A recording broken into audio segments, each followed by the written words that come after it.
Welcome to Lord Johnlander, the Outlander podcast for Lord John fans, where we talk all things Outlander, but especially about Jaime and his Sassenach. And sometimes we talk about Claire, too. We can't promise you much, but for the next half hour-ish, we can promise chaos and to make you question whatever life choices led you to listen to us. Before we get into it, this is your one and only warning that show and book spoilers are lurking around every corner. We're even going to spoil crap that never happened.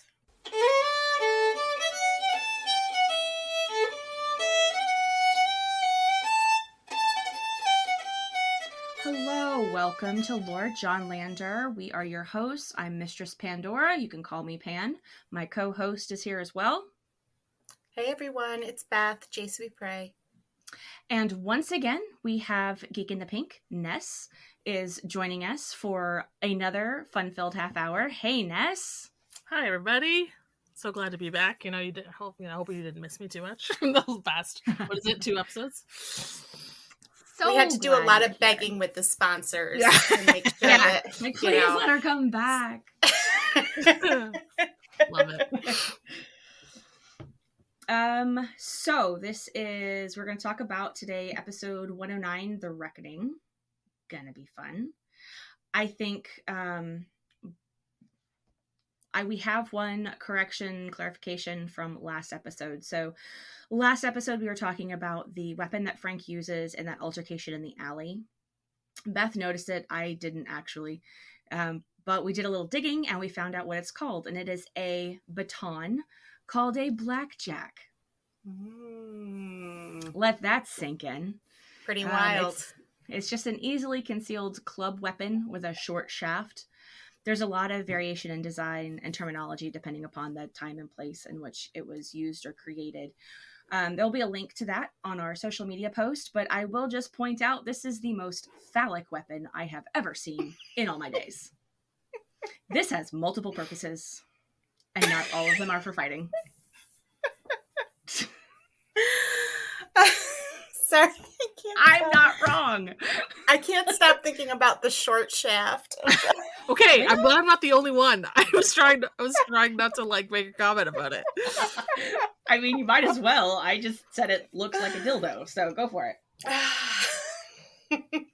A really short, unsatisfying dildo. Once again, I think Blackjack would approve since it has his name.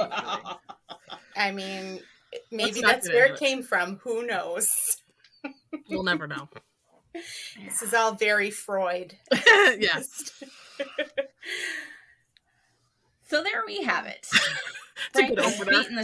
That's a good opener. Frank was beating the stew out of that guy with a blackjack. Didn't know that's what it was called. I want to take a pause real quick before we start talking about the episode. So this is about the reckoning. And I feel it's prudent for us to take a pause and issue a content warning. This episode is going to include some discussion of domestic violence. Some listeners might find this distressing or triggering. Absolutely no shame if you need to skip this one. We completely understand. Your mental health is more important than us 3 idiots. But we're also going to include support resources are going to be linked in our social media sites as well. They're available, thehotline.org. Or you can reach them also at 1-800-799-SAFE or 7233 if you're in the U.S. Great resources online for that. And we're also going to link RAIN, which is sexual violence specific. I don't think that's going to come up this episode, but in case it does, that's going to be linked as well. That's a fantastic resource for survivors in the U.S., or you can access their online resources for free from anywhere. Take care of yourselves. We will not be joking through that content. We're going to handle that very respectfully. The rest of the episode is fair game. But we will be exactly. We'll make up for it in other places. We will definitely approach this with respect that the content is due. So, I have one other minor content warning. Yeah. You guys are going to be listening to this like the end of July, early August, but it is July 3rd for us right now. So if you do hear any loud, sudden noises in the background of the podcast that we cannot edit out, It's just fireworks. We're all okay. Yeah. I actually just heard some before we started too. I was like, oh God. We're all in that holiday weekend. So I'll try to edit out any of the loud bangs and booms and awful whistles, but just in case I can't, we apologize. Cool. So episode 109, The Reckoning. I love this episode specifically because it is from Jamie's point of view. Yes. Yeah. And we get precious little of that in the show or the books. Content in general, yeah. Yeah. Love Jamie's point of view. It's so fascinating. Get some Jamie voiceover, which is lovely. Yeah. And it's interesting they did it in the first season here when Outlander, the first book, is actually 100% from Claire's perspective. There's no other point of view. So it's kind of neat that they decided to throw it in here, but yeah, I wish we got more of it. Yeah. So this episode starts kind of with a bang because we ended on a cliffhanger on the last one. Now, I did not watch this season when it aired live. Wasn't there like a mid-season mini hiatus between these two episodes? Yes. I remember it was so intense because I did watch it when it aired. And I remember it started, I believe in August, because it was like such a weird I remember thinking like it was a weird premiere time. And I think it ended, why do I think it ended like, for the holidays or something? And I remember being specifically pissed off because it was such an intense, probably one of the most intense cliffhangers that I'd seen on television probably up till then, probably. And I was obviously like so invested, and it was such a different kind of thing that I'd seen on television that I was like, and the hiatuses like they have been ever since. It was obviously not as intense then, but it felt intense because it was months. It was like not 6 months. Was it 6 months? It was something intense, like the wait. So like 6. I think I heard it was 6 weeks. No, it was more than 6 weeks. More than that? Okay. I'd have to check, but there's no way it was 6 weeks. It was way too long. No, because it came back in April or something. Because April's like a sweeps thing too. Damn, I wish I would have looked it up. Because maybe I can do it if you guys talk. I can look it up and see. It was a long time. I got it. Oh, you're right. The air date on this was April 4th. Ha! Oh my god. I'm telling you, this affected me. So I know. Wow. September 27th was the last episode. Wow, that was painful. Yeah, okay, so that's that one. Really long. Yeah, told ya. I dodged a bullet. It was intense. But I can't imagine. Literal cliffhanger. Yeah. Yeah. And it was all filmed. Or maybe not. I know there was blocks, but like I'm like, why would they really like wanted to hype up and they did get a ton of hype and stuff, especially first season, but like, yeah, it was intense as hell. Yeah, I love that entrance. Jamie's entrance through the window on the side of the castle over the water. It's just awesome. Talk about like, Aragorn and Lord of the Rings as like one of the best entrances, with the big doors. Anybody heard that one? Oh yeah. It's like one of those entrances for me. I'm like, it's memorable for sure. You can't help but just yes. Yes. Yeah. Because I think I mentioned this in the last episode. So forgive me, audience, if I'm repeating myself, which I probably do all the time anyways. But I remember being like, oh, this is it. They're going to get separated. Like, this is going to be, like, that's going to be the rest of the season is Jamie's going to be trying to find her or whatever. And then he shows up in the window. And I'm like, yes.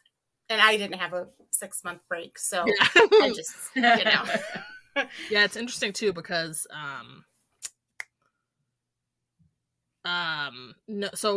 because you're so intense with Claire in the last bit of what is it, both sides now? Mm-hmm. Episode 8. It's so much about her. Jamie's not there because he's gone off to, and it's so it's so it is such a wild moment when he comes back because it's the last thing you expect. So then for it to be so intensely on Claire for the show in general, but in that part of the episode where he's like not even around for a bit. And then to have a whole episode where it's like, I remember starting it because I literally watched it today. That was the only time it was just when I had time. And I was like, oh yeah, that's that cliffhanger. I'm like, oh my god, I love that cliffhanger. And then to come back to the reckoning and it doesn't start on the cliffhanger, I was like, are you kidding me right now? Like, I forgot. And then it was like, oh yeah, it's him skipping the stones, and it's like saying all the poetic stuff, and some of it's bull and some of it's great, and da-da-da. And but I remember just being like, oh my god, like they really make you wait for like it's almost anticlimactic, like watching him go through the castle and or the fortress or whatever it is, and they ask the Murta gets the guy and he asks him where Claire is, and then it's obviously it's fun to see like how he got in the window and stuff, but it does make it slightly anticlimactic to like see the whole to explain the joke, like, you know what I mean? But so, I love the storming the castle bit. Like, I think I might even I meant to do it today, but I adulted instead. But I meant to rewatch just that part of it because it's so fun. Like, Jamie storming the castle, great practice for rescuing John and the Scottish prisoner. Just gotta get that plug in there because I will never know peace. I will never know peace. But Jamie's just in his element, you know. He's just beating up bad guys. Mm-hmm. Yeah, that's true. Yeah. You know what I thought of when I was watching it yesterday was just, God, I just wish we had more just like hijinks with the gang, right? Like so much. Like once you get out of, you know, there's some in season 2, definitely, but not as much, and it's a lot heavier, right? Mm-hmm. So I'm like, I just wish we had more time of just like these dudes just loving being in these adventures and stuff like that. And just like, I don't know, it warms my heart. And it's so sad because you think about it later and like a lot of time, I mean, Jamie doesn't really get a lot of good sidekicks after like Rupert and Angus and stuff. Like they tried, but like it's just not the same. No, it's funny because I think it happens like maybe more so in the books too. It's like that's what him and John seem to do too. It's like they get into the hijinks, they have adventures. Yes. That's really where it gets fun for them. And it is shenanigans. And it's funny because I love this episode. I'm obsessed with this episode. Firstly and foremost, because we said it's Jamie's POV and we never get enough. And when watching it again, it was so interesting to be like, oh wow, there's like so many issues with this episode. Like I really hadn't thought about it until this rewatch. But literally the best part of this episode is that it's in Jamie's POV, and so it's like literally all Jamie. He's like I think he is in every scene. And the hijinks and the rescuing and all the action in the first half of the episode, and then like the stunning scenery shots of them on horseback when they're traveling to all the different places, all the establishment shots. That's like the best part of this entire episode. I love those shots. Yes. Mm-hmm. Yeah, Scotland's not a real place. It's clearly fictional because look at it. Nothing is that pretty. Mm-hmm. Nothing is that beautiful. It was like different colored sunsets. It was insane. Love it so much. Yeah, so storming the castle. We got a lot of so Jamie there's this moment where, and I think we don't see it in the previous episode, but we see it in this one where we kind of replay Jamie coming down the side of the fort, and you hear Claire scream, and you can see him kind of holding himself back. Like he just wants to go like balls to the wall and just crash through this fucking window. Mm-hmm. But he knows it's not the smart thing to do. You can kind of see him holding himself back, which is kind of a neat detail. Yeah, and you could see it through that whole scene, actually. He did such a good job during that scene because, you know, as Blackjack is manhandling Claire and, you know, insinuating things that he's, you know, sexual things and stuff that he's going to do to her. And I mean, he's like shaking, like mm-hmm. you can just see it in the tension of his body. And yeah, he does a really great job with, that's really a nice sweet spot, I think, for Sam's acting, is he really does that like contained rage really well. No, totally agree. I think it's what makes him and Tobias's scenes like so good.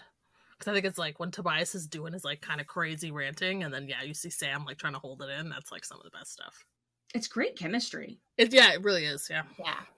Well, and it's interesting too, because Blackjack also tries to always have that contained rage, but he one of his downfalls often is that he loses his temper, where Jamie seems to really be able to keep himself in control a lot of the time. And we've talked about that, about how Jamie's, need for control and stuff like that. So they're similar, at least in that way, at least that Blackjack aspires to have that calm, cool demeanor when he's torturing people.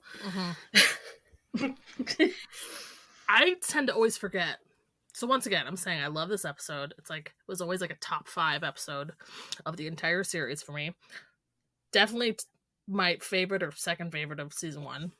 I always go back and forth on the wedding because I do love the wedding. But so this was the first scene that I was like, oh wow, like I don't think I ever remember the scene as it is unless I'm sitting there watching it, because it's so intense. It's so sexual and like deeply uncomfortable to watch. Yes. And really good, and all the performances are fantastic in it. And it goes on for so much longer than I've literally watched the scene. I've got it like at least 4 times, 5 times just from rewatches. And I'm like, I seem to never remember how long this scene is, because he goes on this crazy rant of like listing the kinks he thinks Jamie might have to try to torture him and lure him in this weird way and try to control the situation to the best of his insane ability. And I was like, and I thought it was interesting thinking that the wedding was 2 episodes ago. It's a big shift in the show to what Outlander is kind of known as in the popular kind of culture. It's like this super sexy naked show. And then it seems, I can't help but feel like, it seems like parts of this episode are kind of, seem to be using that in this weird, violent, like in a violent way instead of like a sexy way. And in a way that I was like, I'm not sure if I'm cool with this. Like, I'm not sure. I have to agree. And I made a note actually about that for a later part of the show too, that I was like, should we really be having this like sexual overtones to this stuff that is just so violent and not at all sexual? This is Blackjack Randall. This is about power, right? So yeah, I agree, and I'll reserve some of my comments on that for later. But yeah, and so in your note, I think sparked me even to start thinking about it, and it happened several times. So I've counted like 3 or 4 times that this happened, where I was like, "This is gross," and it's not really treated that way. And it seems weird that we're doing this right now, 2 episodes after the wedding, and then even in Both Sides Now, when that happens, when the deserters come upon Jamie and Claire, like just going through kind of like the weird, kind of warped sexual things that happen to them after the big sexy episode. And I'm just like, why? And I just really would like to know. I would like to ask the director, the writer, the producer of this episode, why is she topless enough? Like, so sorry, she's not topless. Her shirt has just been slashed open or whatever. Which, yes, that's appropriate. I get that. You couldn't have positioned her shirt to cover her nipples, at least, for... And I mean, he drags her... Like, I get... Like, there's part of me is like, I understand. She's being dragged around. They're being moved. There's, like, blocking issues. I'm like, why do her boobs have to be flailing around that entire scene? Like, I just don't think that's necessary. It feels weird. I agree, and it makes it feel like symbolic of like the bodice ripper, and so it really kind of almost makes it campy And that's also, I think, like, not, I don't want to sound like some old prude, but like not, it's not appropriate for what's happening. That inappropriate for the context. It doesn't work for the context. If they're, because I think they're trying to prove that he's a sexual threat. Is that, I guess we can say that that's the threat that he poses in this way, I guess, or that's the way he's trying to threaten Jamie. It's the way he's trying to threaten Claire. That's the power he's trying to use. But it's like it didn't. There, like, not only are there other ways you could do that, but it just made, and it's like, oh, she's supposed to be vulnerable, so they show her physically vulnerable. It's like she's an incredible actress. Like, her face is like crumbling. She's like shrieking. She's calling him all kinds of names. She doesn't need her boobs out to do that. Like, you know what I mean? Yeah. Like, I'm disappointed. I'm disappointed in Outlaw for that scene, and I had not noticed it until this rewatch. It was shock value. Yeah. Oh, entirely. It was gratuitous. It was totally gratuitous. Rewatching it just felt like shock value, and I would argue that if we were to ask the production team why make this choice, well, it was in the books that way. And it was in the books that way because it's historically accurate. No, it's not. The statistics don't line up. Thank you. I don't like it. I mean, this show had an opportunity to fix problems with the books, and in some cases it did. But in the case of, and you know, I guess we're going there, but let's do it. In the case of like gratuitous depictions of sexual assault, sexual, terrorizing people sexually, they just decided to keep it accurate, And it's like, what drives me crazy about that, and I'm not a book purist by any means, but some of the choices they've made to change things from the books that don't really, and I'm talking about the show as a whole, not even just in the first season, but they made so many choices to change things. Like season 4 is a great example. So much has changed in that season, but they didn't change the sexual assault. Exactly. It's like they had such an opportunity to fix it or to be more sensitive about it. Mm-hmm. And they didn't. And that's a place where the show does really disappoint me as well, because, and of course the books do too. Yeah. But totally. It's like they could have fixed it, right? Like there's opportunity that they missed, yeah.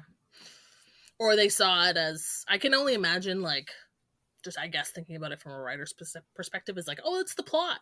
Well, even I remember my brother's girlfriend this is what we do. We warn my mom of the plot. So because she's a bit of a sensitive media watcher, and she decides if she can handle it, or she decides when she's going to watch it. And my brother's girlfriend said to her, oh, this happens to Brianna and it's really terrible, but it has to happen because it's so important to the plot. And I understand why she did it and why she said it like that. She was not thinking about it, obviously, critically, even though she's very smart. But I'm like, no, it wasn't. No, it wasn't. There's a way around it. Well, and even if they thought it was necessary to the plot, did it have to happen so gratuitously on the screen? Right? Like, it could, even if they decide like there's no way we can change this plot point and make it as impactful, like, do we have to continue to see it so gratuitously? Mm-hmm. And I know there's people that will argue that it's not as impactful, or they're trying to show the realities, but like I think most women know what the realities are. And we don't necessarily need it to be in our faces when we're watching, entertainment. Mm-hmm. Yeah, so. It can have negative impact on real people in the real world when it's not handled appropriately. And I think this is a prime example of an episode that probably did that. And I think in just bringing it back to this particular episode, it wasn't that it was necessarily crazy gratuitous, but or really, really like explicit, but like you said, just the fact that her boobs are popped out wasn't necessary. And then what I said, like, it adds this element of like camp to something that's very serious. Like, if it's that important to the plot. Why are you making it campy? Mm-hmm. You know? It seemed to go on for too long. It got to the point where it was distracting. And that's what I think. I started to think about it critically, and it's like, yeah, you have to question those things. Yeah. And unfortunately, this is not the first time this happens this episode, despite that we love it. Right. Well, so I will say, just to pivot a little, though, because you mentioned, this is so close to after the wedding. So I do think it's a very pivotal point in their relationship, though, because I don't think Claire had any belief that Jamie was going to come and get her. I think she, like me, thought this was it.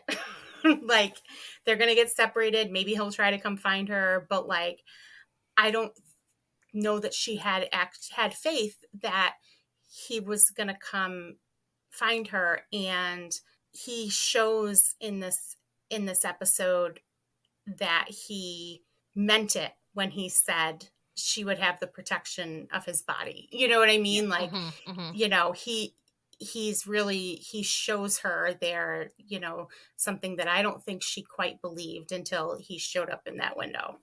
Well, especially too, because it's like, she doesn't know that, is it William? Is that who it is? Is that his name? The young one. Really? She doesn't. Yeah, she doesn't know that he saw her, right? She just knows that she ran off. So that makes sense that she doesn't know at all. That would make sense from her perspective. So going back to speaking of that anger, rage, like held in check kind of thing. It's a pretty pivotal moment here, I think, as well, that Jamie doesn't kill Randall when he has the chance. Yeah. And it's almost like that philosophical question. If you could go back in time and pick someone who committed crimes against humanity as an adult, and you could kill them in the cradle, would you do it? Because he's helpless at this point. Blackjack is helpless. He's on the floor. He's unconscious. It would have been so easy to kill him. We do find out later that they were under strict instruction not to do that. Mm-hmm. Yes. For very specific legal reasons. Thank you, Ned. And Jamie does say it didn't even cross his mind till after the fact. He says it didn't even cross his mind. So yeah, because he's honorable, right? Like, he wouldn't kill a helpless man. Yeah, he said it doesn't even come into his mind to think of attacking somebody who's helpless. Yeah. Which one of you made this note comparing that to that scene at Ardsmuir when Jamie comes back and John doesn't kill him? Because it wasn't me. That was, it would have been Beth, yeah. Yeah, it is. I mean, it's very, we've talked about how Jamie and John just have a very similar code of honor. And it's the same thing, with when Jamie comes back after he escapes from Ardsmuir, and he, basically begs John to kill him. And John just says, "I'm not a murderer of unarmed prisoners." So, yeah, they're so sweet. I love that scene. It's only like one of the greatest scenes in the entire show. You can't see me, but I'm making like a little heart shape with my hands. Appropriate. Very appropriate. I don't think I've watched that scene a couple of times. Like, that's an episode I have actually watched multiple times for, research purposes. Research, of course. For science. But that's like, that scene has never not made me emotional. Mm-hmm. Mm. That's another scene we'll have to spend a whole episode dissecting. So much time. Frame by frame. Honestly. Our season 3 is going to be like 48 episodes. Let's say 3 of its own seasons, yeah. Season 4, we're going to combine like half of the episodes. Yeah, right. Yeah. Make up for lost time. Oh, gosh. So there were so many. Okay, it didn't stop. Like, I kind of mentioned it. I was sort of tongue-in-cheek about it. But the first time I watched this, I hadn't read The Scottish Prisoner. And the second time I watched this, I have read The Scottish Prisoner twice. I'm having a moment. Deep breath. Hate that book. Love it. Hate it. But so much about this rescue is very similar to Jamie rescuing John in The Scottish Prisoner when he gets arrested. Down to being stuck in the water. Yeah. Yeah. That's all. I make everything about the Scottish person. I will never know peace. You're just gonna have to try to insert it every episode now. See how many times you can get it. You can do a poll of how many times you can get it I in. can do it. Yeah. I don't doubt it. She's gonna be bitching about it on her deathbed. Yeah, like, for sure. Absolutely. I have a bug. We'll be like, she's finally gone, and then she pops back up. Oh, wait, I have one more point to make about the Scottish prisoner. Got married in Ireland. I love it. Oh, fucking book. Sorry. No, I'm not. I'm not sorry. I take that back. And we do get another beautiful. I have to mention it because they were so fun. Another beautiful establishment shot when they are on horseback. Well, and it is so fun. I have to say that, and I always forget this. That they go to the top or wherever they are on the fortress, and they get to jump into the water in this big dramatic, like, I don't know, Titanic moment or something. Yeah. And so that's fun. And then they ride off on horseback in this stunning shot of cinematography. And then we get to the big dramatic scene that was what I love about the scene too is that it was the audition scene and like chemistry read scene between the actors. So that's fun. So there's like video, obviously there's videos and stuff on YouTube of, I don't think of the whole thing, but at least parts of them doing I think it's most of the, or a good chunk of it, right? Like yeah. So that's fun. Yeah, so then we get into the big fight scene that is such a establishing moment for kind of Jamie and Claire's relationship as a whole, really. Shall we unpack that since we're here? Yeah, please. I think so. Let's do it. This box. I was probably for the first time. Well, no, not for the first time, but I think just whatever this time again. I was particularly struck by Jamie's misogyny and victim blaming. And let me just establish, like, yes, I understand that Claire, didn't, follow orders from her husband, and Jamie is right. Like, if she hadn't walked away, this wouldn't have happened. But that is inconsequential to the fact that she has just gone through a huge, huge trauma. Like, it is just because these guys captured her. I mean, it's not her fault that she was victimized by Jack Randall. And Jamie is he's so angry, and I get it too, but like, and it's been traumatic for him, but the victim blaming just made me cringe so much. Like when he's like, oh, I go up there and I find you with the scum of the earth between your legs. Like, bro, like she didn't ask for that, And so I was getting particularly ragey this time watching it, the way and the way he makes it about him, because when he gets to the end of the whole, when they're kind of calming down a little bit and he walks away, he's expressing to her, like, I came to you with, nothing but a, unloaded gun. And I see both sides. I see what's happening, but like, dude, this is not about you right now. Like, damn, she like had this really traumatic thing happen, and it just really pissed me off this time around. It was funny. It's like seeing a small version of your reaction to that before this was, I was trying to think through it. So I was going through Jamie's justification because I'm like, okay, because I knew there was something that always kind of confused me about this argument. And then the things leading up to the argument that kind of lasts the rest of the episode. I'm like, who's like, but I think because there's two incidents, I don't know if I like conflated them or got them confused or something. And so I was trying to unpack it specifically and closely this time. And I realized as I was going through Jamie's justification for how pissed off he was, my first thought was, oh, his saving grace kind of in this moment is that a few episodes down the line, he will know why Claire escaped, and he will feel really guilty about it. And I'm like, okay, so there's that he does kind of is missing a very important part of the story. And when he finds that out, he will feel really guilty about it, and he will apologize to her, and it like you could see on his face that he feels really terrible about it. So there's that, at least, which we will get later on. And then I realized, because I'm like, why is he so upset? Like, why does it turn him to this kind of rage when she's kind of, he knows this about her already. He knows that she does this. Like, why? I'm almost like, why are you shocked? Like, why are you shocked? Why do you think that she would listen to you? That's you're smarter than that. So, but I was like, oh, it's because, and it's this is a theme that goes through the rest of the episode.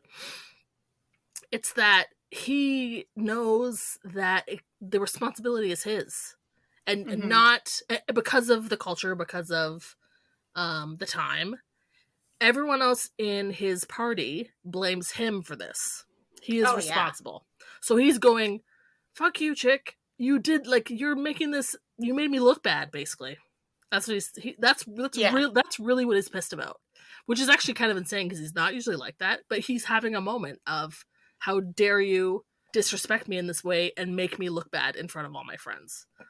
And people who are supposed to respect me, and people who I respect, and who think I'm smart, and who think I'm a warrior, and blah, blah, blah. And I'm like, oh my god, who does he sound like in this moment? He sounds like his Uncle Dougal, because that's what Dougal would do. He's having a total Dougal moment. And I'm like, oh yeah, I just love that. Like, when Jamie gets ragey, he's Dougally. I find that very entertaining. Dougally. But, Dougally. And now Don't get all Dougally on us. Now it's just a fun adjective. I thought that was interesting when he gets, but he gets to this place of like, so he has this power now, and he's turning a little bit into Dougal. And then I like kind of the moment where he can at least shut it off and be like, okay, I was a dick, I shouldn't have said that shit. Even though he doesn't yet know what he should really be feeling guilty for and stuff. So that was fun. So here's an extra thought, and I'm not going to repeat everything you guys just said, because you're right, and I'm not trying to like excuse Jamie's misogyny and shitty behavior or grade him on a curve or anything like that. But I think there was an element in this argument as well that I think also kind of harkens back to the grooming that Jamie has undergone for most of his life. So he's still blaming himself for the deserters attacking them in the last episode. Yes. He's blaming himself. Absolutely. So he's assuming I deserve these bad things. Yes. Yeah. I think everyone around me thinks I deserve these bad things. And so my wife must also think I deserve these bad things. But I don't want my wife to be the person punishing me. So it's kind of, I think it also points back to Jamie's, like, he blames himself for all of the bad shit that happens to him, and we see that as we go on, and he's just got this instinct to just, like, totally beat himself up for it. And he, as we discussed before, he doesn't process jack freaking shit. So it's almost a miracle that by the end of this, he kind of gets through it. But it's funny, too, to see Claire be like, what are you talking about, the deserters? Like, she's so far past that now. She's like, I don't know what you're talking about. Well, because she's miscompartmentalized. So that's like done, locked up on a shelf for her at this point. But I think, too, I mean, and of course, you know, all of this is happening and he's acting this way.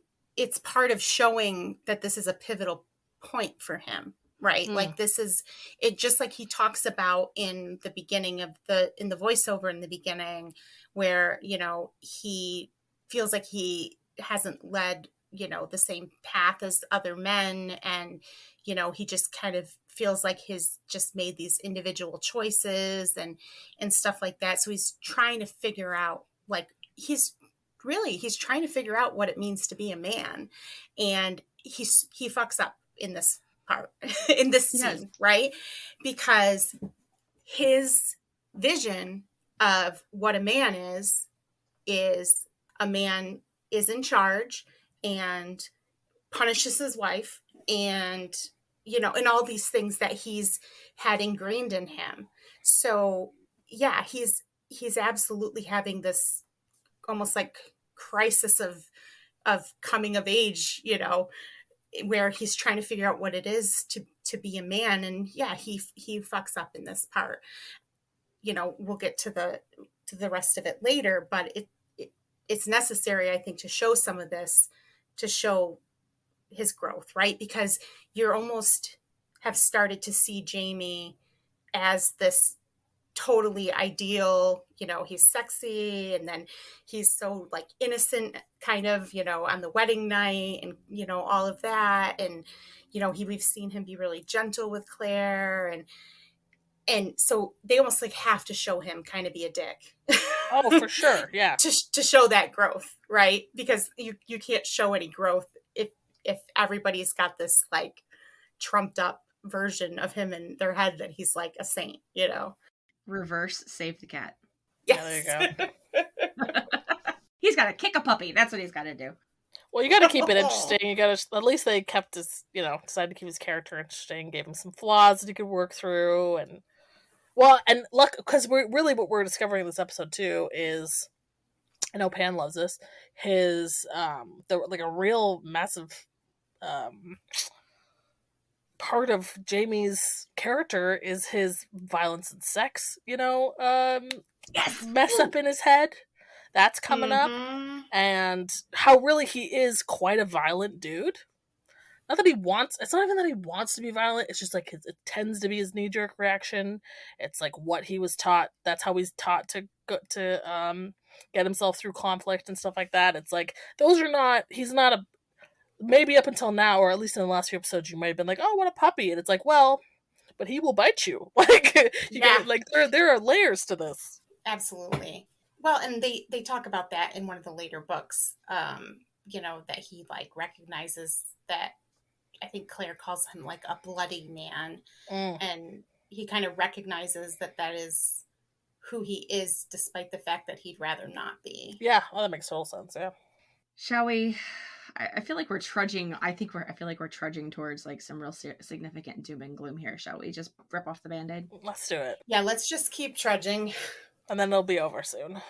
So we get to an inn. So they have this fight. They kind of sort of make up. Claire thinks that it's over. Everything's past them, but none of the men will talk to her because justice in their eyes has not been served, and it is Jamie's duty to issue such justice with his belt.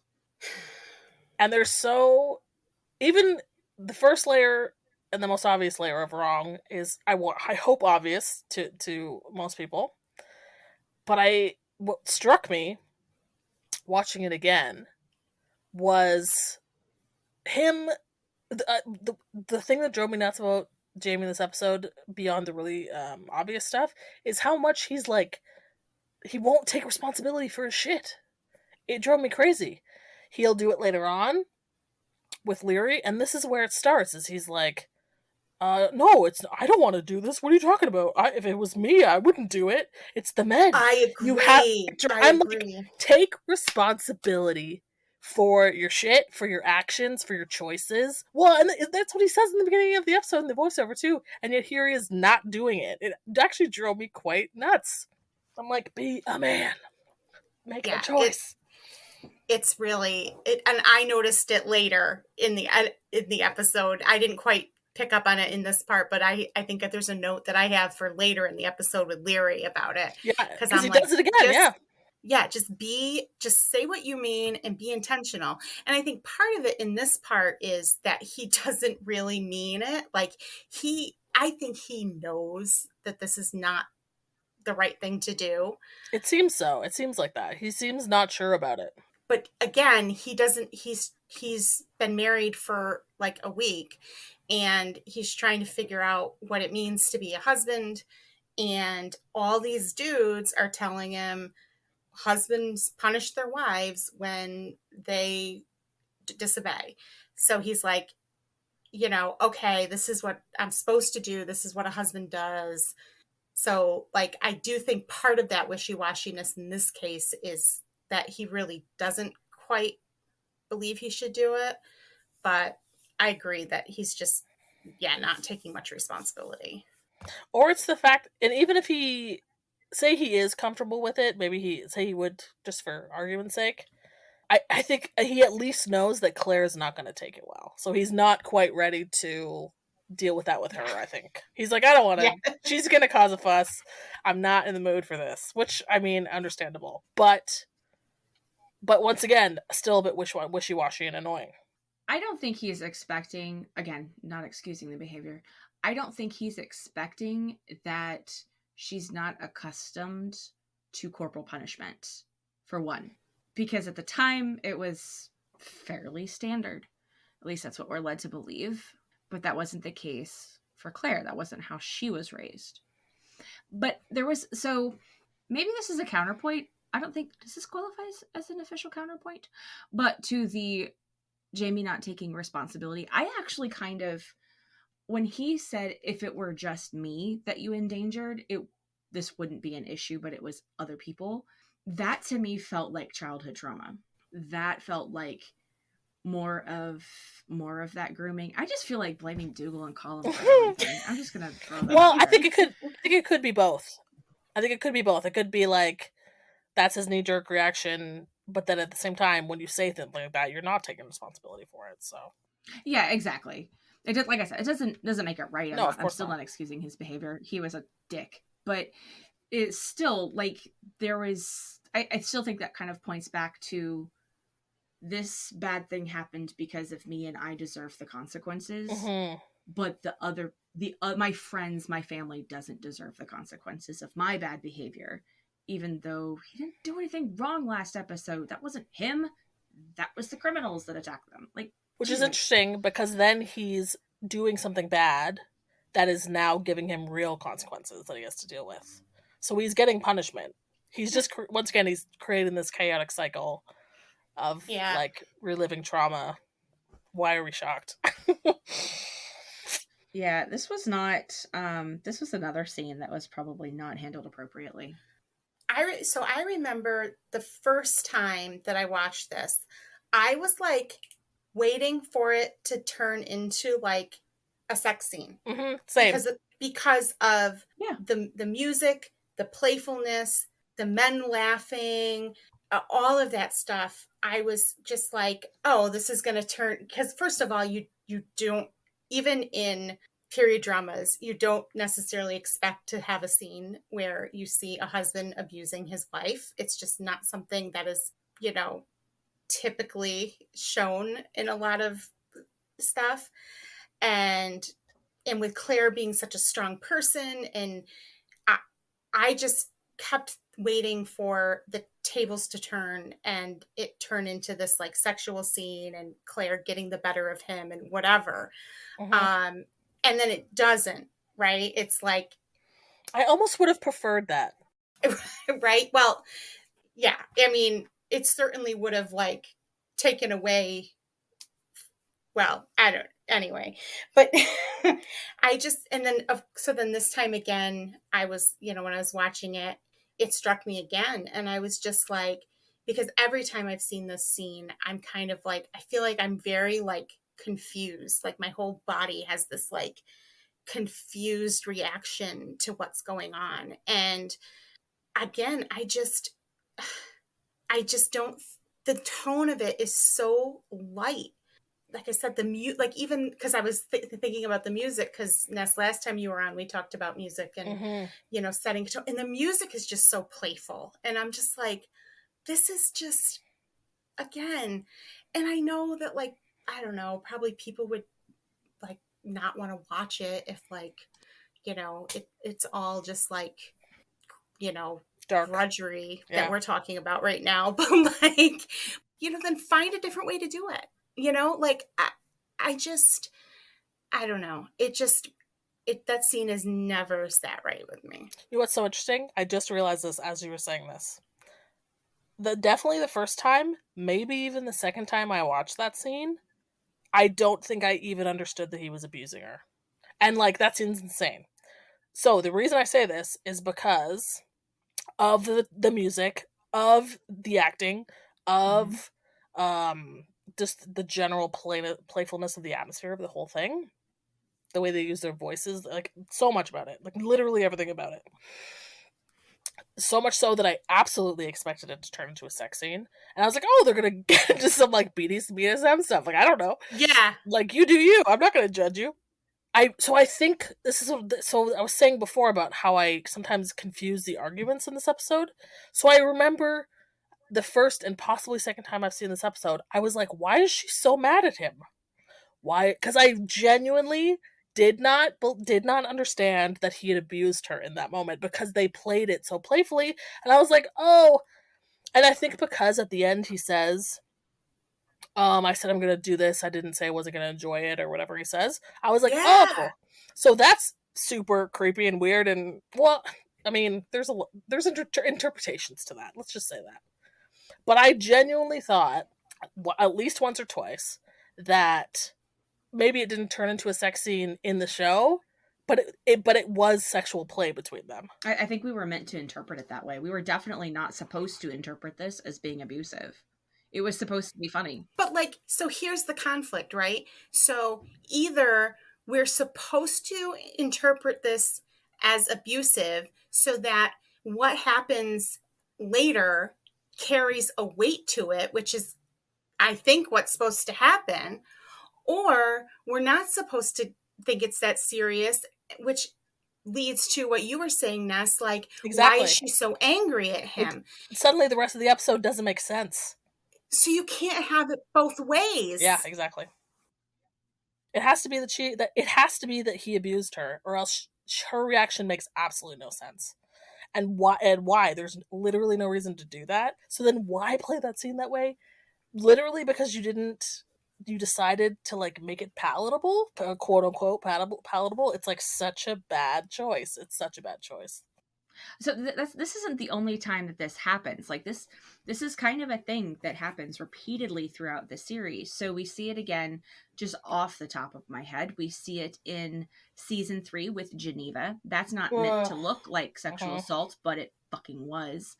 So much worse in the books, but yet also so much worse in the show. I'm going to say that. There's some, I'm holding on to that one. There are some incidents that happen in, I'm thinking, the Lord John books, like Brotherhood of the Blade. We're not meant to interpret. I don't feel like we're not meant to interpret what happened between Percy and Weber as being rape, even though it was. And this happens. Like, this is just a thing. Like, we're sweeping so much of this shit under the rug, or reframing it in a completely wrong way. And sometimes I watch this stuff and I start thinking about it and I go, why do I like this universe? I know. What am I doing here? Why am I here? And then I find something that I'm like, oh yeah, that's why. David Barry walks across the screen. I'm like, oh, there it is. And there it is. I know. I remember why I'm here. It's just, you can't walk that line, right? Like, you can't just make it palatable, but also have us make us believe that it's abuse. Like, it just, and all in one episode, right? So it's just like, it's just, especially in the same episode with that scene that we were talking about before, where she was almost raped by Blackjack Randall. It's just a bit too close to like double whammy, I guess you could say. And especially like watching it this time definitely felt like that. And then, but it's so interesting. I can't help but wonder what the choice would be if it was made today. I feel like it'd have to be looked at a bit differently. And then even just to go through a plot of having a husband abuse his wife and then her forgiving him at the end is like such a wild concept. Like, would you even do it? Would you even do it? No one would do it. Well, and it's again, because I think I talked about this in a previous episode about like how sometimes Outlander defines like the measure of someone's love, right? So in this case, like, I think we're meant to believe, or to, suspend belief and just think that when Claire does forgive him, it's just the measure of her love that she forgives him for this. Like, she even says, oh, I shouldn't do this. Right. Oh, it was like a punch. I was like, oh my God, don't say that. And and Outlander should please don't make Outlander the roadmap for your relationship, folks. Oh God. You know. Oh God. But you know, I do think a show has some responsibility to at least try to, I don't even know what I'm trying to say. You know, don't tell us that the measure of someone's love is that they forgive their abuser. Yeah. Like, don't try to make us believe that, because there's 100 million reasons that I you know, Claire loves Jamie and shows her love for Jamie, that we don't need to see that this is another proof that she loves him so much. You know, like it's so outdated. It's so, yeah. And I do think that even if the show had been made 5 years later, things would have been a lot different. Oh, very much so. And I mean, there is definitely a way to, I don't know that challenge is necessarily the right word, but examine these issues within the setting without breaking the fourth wall or without, you know, inserting anachronisms. But there's a way to do it for the 21st century audience that's watching. Like, and that can be kind of tough. It's sort of like, I mean, this is not no, I'm not even gonna make that comparison. But yeah, so like there's a way to do it. They've kind of missed the mark. Ness, you said something, and I don't know if you guys heard me gasp a few minutes ago, but you said something about like you just put this scene with Jamie beating Claire next to the scene with at the beginning with Blackjack attempting to rape her next to each other in my brain, and I went, oh shit, here we go. So even just like bare boobs, bare ass. Ugh. I just hate the imagery of it even. So makes it so much worse all of a sudden. Yes, but it's a very disturbing. I'm thinking I'm going character meta here, and it's a little late and I'm rather tired, so this is probably going to fizzle out after about a sentence. But there's this really disturbing kind of parallel here between Jamie and Blackjack. So Ness, you kind of teased this. Beth, I don't think you've ever heard me go on this rant before, but Jamie is coded. Not all violent acts that Jamie commits are meant to be sexual, but you can oftentimes, in many situations, like, again, not all of them, but many situations, you could replace the violence with sex and the meaning would be the same. So the easiest place, since you're rereading The Scottish Prisoner, the easiest place that I can point that out is towards the beginning of The Scottish Prisoner, when Jamie and John are still hating each other's guts and it's all Hal's fault. But John goes off and he hooks up with Stefan, and Jamie goes to a Punch and Judy show. I forgot about the Punch and Judy show, And then they both feel better. Yep. So I bring in a little levity because, God, this episode's bringing me down. But it's important for us to have these conversations, I think.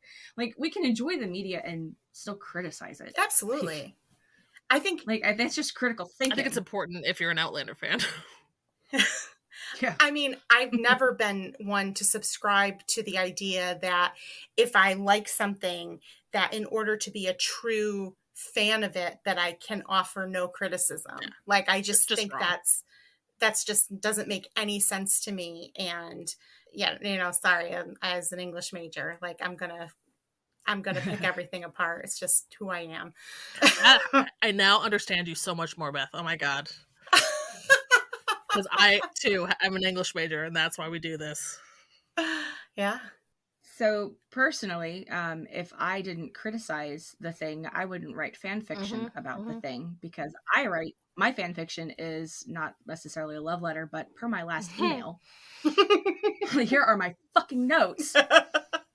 Yeah, so disturbing parallel between Jamie and Blackjack. No, I'm sorry. And I do just want to point out, we're talking a lot about Jamie as an abuser here, which is very important.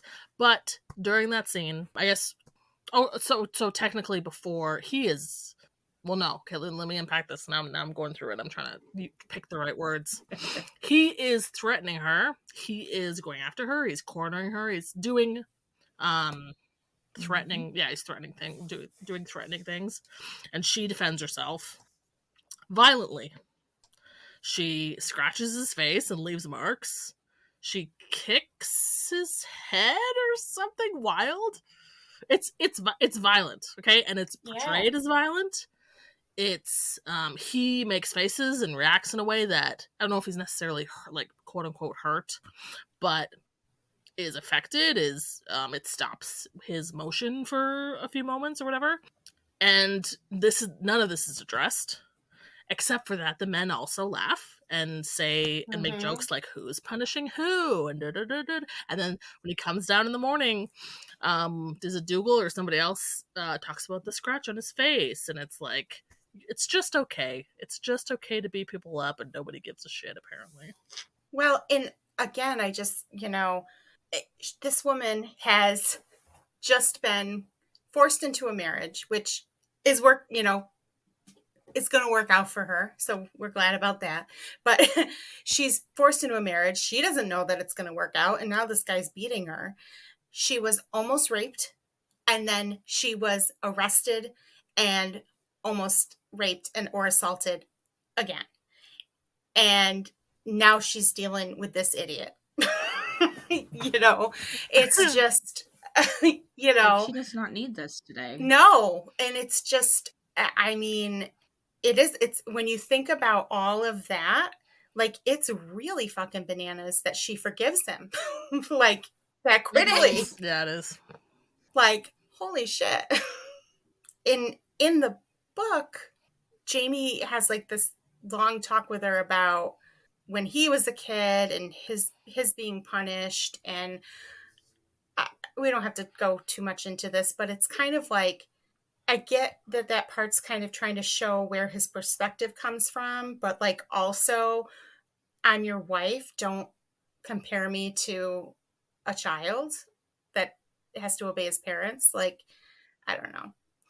Anyway, yeah. So it's just, if anything, it just kind of establishes how much he doesn't understand about what a marriage is and things like that. Even though I'm sure at the time people would say that it was a similar dynamic and stuff, but or maybe some people would, maybe some people wouldn't, but yeah, she's got a major leg up on him here with this too, because she does know in some ways how a marriage works, even although not as much because they were separated. Right. Yeah, at least she has some, she knows what it is.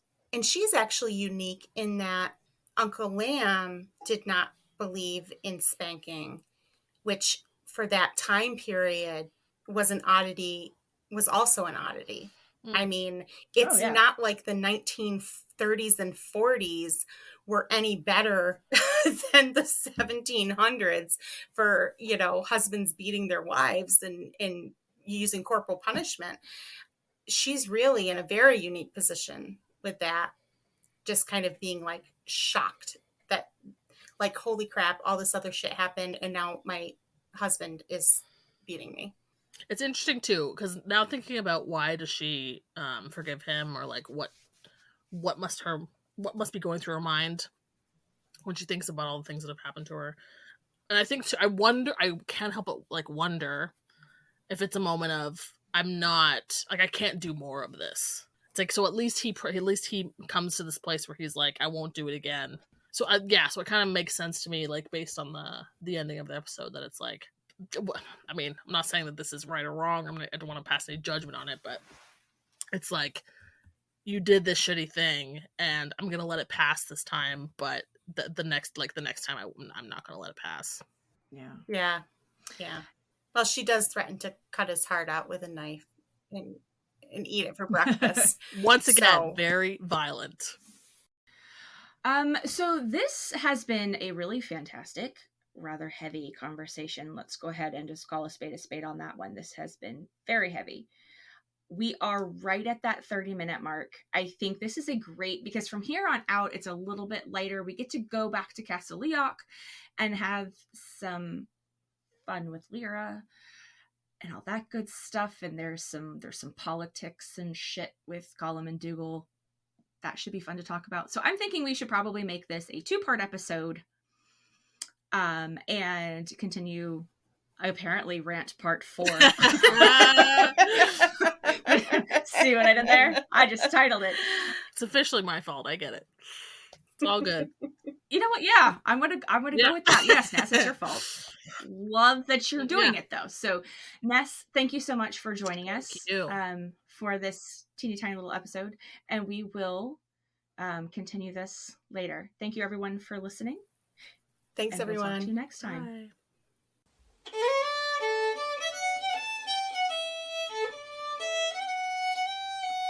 This podcast is not affiliated with Outlander, Sony, Stars, and definitely 100% not with Diana Gabaldon.